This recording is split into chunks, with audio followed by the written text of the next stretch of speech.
Hello, everyone. Thank you so much for spending the majority of your Saturday afternoons, evenings, mornings with us, looking at all these different interviews with game developers and panelists and speakers here at GaymerX East.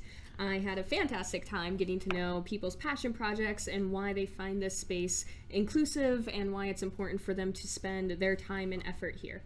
Yeah. This was this was a blast for me. I really enjoyed it. A lot of these because it's New York, and I think Anya from Kickstarter had made the point that like the games industry is kind of tiny. Like it may be big in numbers, but everyone kind of knows each other. Yes. And even with this situation, like it just so happened that like it's New York, so like there's not gonna be that many speakers, and I knew a lot of them, but I didn't know like their backstories or how they came to games, or why they chose to make kind of more artsy, specific indie games, or their necessarily their artistic point of view. And so being able to hear those definitely influences your own, right? Like even though I'm like a developer, I'm still taking all this kind of stuff in, and I also found, especially Paige at the end, like everything that they were saying, I was like, yes. Yeah. Like I went through this like 2 years ago. Yes, like all of this. So it was really a treat for me to be able to hear all these tales as well. So. Right, and then obviously if you had to come in or out, a lot of the points that most of the majority of the people have made is if you are a fledgling game developer or you feel like you are failing at some points, one of the most important pieces of advice that kept coming up throughout the day was just try your best to finish a project. Maybe you shouldn't make a full entire game, but finish the puzzle you're working on, or finish the soundtrack that you're trying to build for the game, and then move on and work on something else. Build up your portfolio and show progress.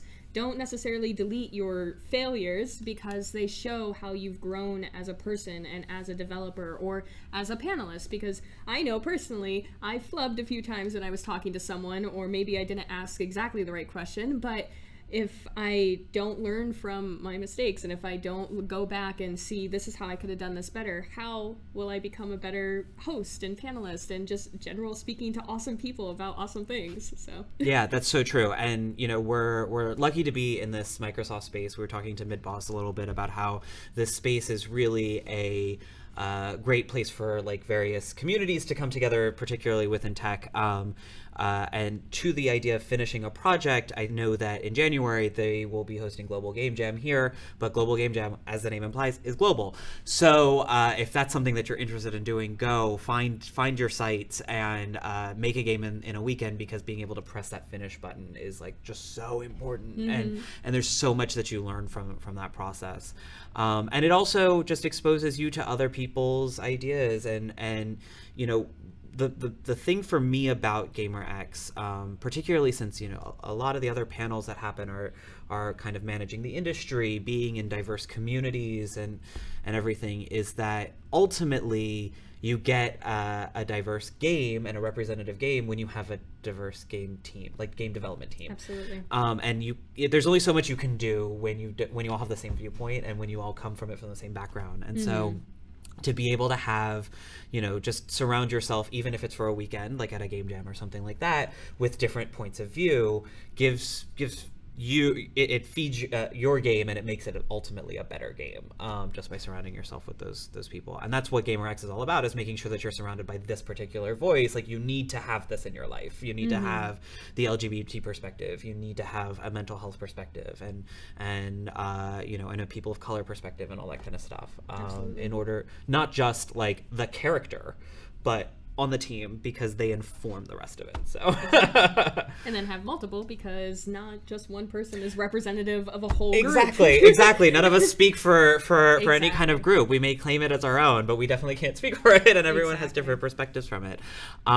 So yeah, this was awesome. This was exactly what we're trying to do with Geek Space TV, which is really look at all nerd spaces, gaming in particular, but we're hoping in season 2 to be adding just like a ton more of like more creative shows, but all nerd spaces through the lens of the disenfranchised or the underserved communities, the communities that don't get all of the focus.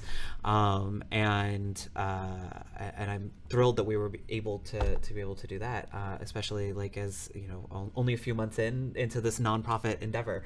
And we're already doing things on both coasts. On both coasts, right. Coast to coast Geek Space TV. I love it. So for those who missed the opening, I just wanted to remind you guys, we are a nonprofit here.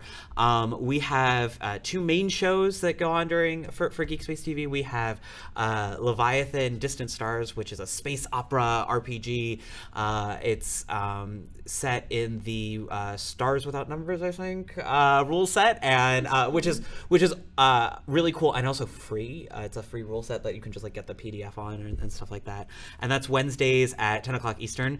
And on Fridays we have Exalted Games of Divinity, which is like a kind of Champions of the Gods situation. So like, I mean, typically when you're playing tabletop D&D, you start your level 1 character, they can't do anything, and it's like Exalted, it's like you start a character, you are chosen by a god.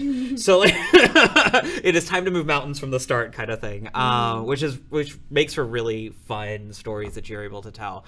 And that's on Fridays, also at 10 o'clock. And we get to do all these cool things like showing up to GaymerX or adding new shows or things like that, just through your support. So we really appreciate your donations, your Patreon pledges, and even just you sharing and tweeting, about all of the cool things that we're doing, because it helps us keep doing them. So I think that this was awesome. I really want to be able to do this again next year. So yeah. Thank you so much for being a part of this. Yeah, great. Thank you so much for inviting me. Yeah. And we will see you, I guess, on Wednesday for Leviathan. I will definitely be in chat, so we'll watch it together. We'll figure out what's going to happen next. And it's starting to get like really like juicy. Like there's it's a few episodes in, so it takes some like setup time. You got to get into the universe and stuff, but now we're like starting to get into like the meat of a good run.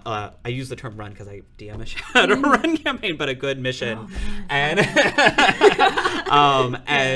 like a good mission, and I'm like, yes, like now we're getting into the thick of it. So I will see you guys Wednesday. Thank you so much for joining us today.